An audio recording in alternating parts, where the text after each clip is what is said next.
So ಐತಿಹಾಸಿಕ ಏನು ಲಾಲ್ಬಾಗ್ ಸಸ್ಯಶಾಸ್ತ್ರೀಯ ತೋಟದಲ್ಲಿ 220ನೇ ಫಲಪುಷ್ಪ ಪ್ರದರ್ಶನ 700 ವರ್ಷಗಳ ಸುದೀರ್ಘ ಇತಿಹಾಸವನ್ನು ಬಿಂಬಿಸ್ತಕ್ಕಂಥ ಗಂಗಾ ಸಾಮ್ರಾಜ್ಯ ವೈಭವ ಅಂತಕ್ಕಂಥ ಪರಿಕಲ್ಪನೆಯಡಿ ಭಾಳ ಅದ್ದೂರಿಯಿಂದ ಫಲಪುಷ್ಪ ಪ್ರದರ್ಶನ ಜರುಗ್ತಾ ಇದೆ.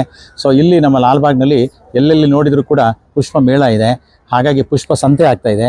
ನಮಗೆಲ್ಲ ಗೊತ್ತಿರತಕ್ಕಂಥದ್ದು ಇನ್ನೊಂದು ಚಿತ್ರಸಂತೆ. ಸೊ ಇದು ನಮ್ಮ ಏನು ಚಿತ್ರಕಲಾ ಪರಿಷತ್ ವತಿಯಿಂದ ವರ್ಷಕ್ಕೊಂದು ಬಾರಿ ಬಹಳ ಅದ್ದೂರಿಯಾಗಿ ಮಾಡ್ತಾರೆ. ಆದರೆ ಇವತ್ತು ನಮ್ಮ ಏನು ರೋಟರಿ ಸಂಸ್ಥೆಯ ವತಿಯಿಂದ ರೋಟರಿ ನಡೆಗೆ ಕಲಾವಿದರ ಕಡೆಗೆ ಎಂಬ ಧ್ಯೇಯವಾಕ್ಯದಿಂದ ಸೊ ಈ ಬಾರಿ ನಮ್ಮ ಪುಷ್ಪ ಸಂತೆಯ ಜೊತೆಗೆ ಚಿತ್ರಸಂತೆಯನ್ನು ಕೂಡ ಏರ್ಪಡಿಸಿದ್ದಾರೆ. ಆ ಮೂಲಕ ಬಹಳಷ್ಟು ಪರಿಣಿತ ಕಲಾವಿದರನ್ನು ಇಲ್ಲಿ ಆಹ್ವಾನಿಸಿ ನಮ್ಮ ರಾಜ್ಯದ ಮೂಲೆ ಮೂಲೆಗಳಿಂದ ಭಾಳಷ್ಟು ಪರಿಣಿತ ಕಲಾವಿದರನ್ನ ಆಹ್ವಾನಿಸಿ ಅವರು ಮಾಡಿರ್ತಕ್ಕಂಥ ಕೈಚಳಕದಿಂದ ಮೂಡಿ ಬಂದಿರತಕ್ಕಂಥ ವಿಶೇಷವಾದಂಥ ಕಲಾಕೃತಿಗಳನ್ನು ಪೇಂಟಿಂಗ್ಸ್ಗಳನ್ನು ಇಲ್ಲಿ ಪ್ರದರ್ಶನ ಮತ್ತು ಮಾರಾಟದ ವ್ಯವಸ್ಥೆಯನ್ನು ಮಾಡಿರ್ತಕ್ಕಂಥದ್ದು ಈ ಒಂದು ಏನು ಚಿತ್ರಸಂತೆ ಮತ್ತು ಪುಷ್ಪ ಸಂತೆಯ ಮೇಳೈಕೆಯಿಂದ ಬರ್ತಕ್ಕಂಥ ಸಾರ್ವಜನಿಕರಿಗೆ ವೀಕ್ಷಕರಿಗೆ ಇದೊಂದು ಸದಾವಕಾಶ ದೊರೆತಿದೆ.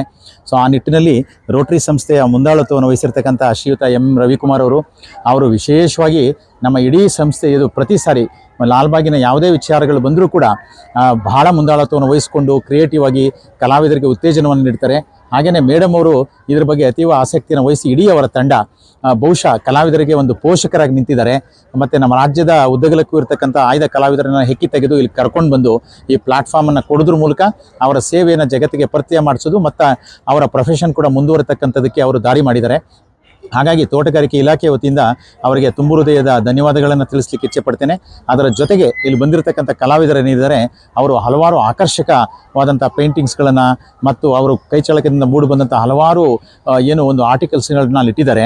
ಅವೆಲ್ಲವನ್ನು ಕೂಡ ಸರ್ವರು ಕೂಡ ಉಪಯೋಗಿಸಬೇಕು ಮತ್ತು ಈ ಒಂದು ಪ್ರದರ್ಶನಕ್ಕೆ ಏನು ಒಂದು ವೀಕ್ಷಣೆಗೆ ತೆರಳಬೇಕು ಅಂತಕ್ಕಂಥದ್ದು ತೋಟಗಾರಿಕೆ ಇಲಾಖೆಯ ವಿನಮ್ರ ಕೋರಿಕೆಯಾಗಿದೆ.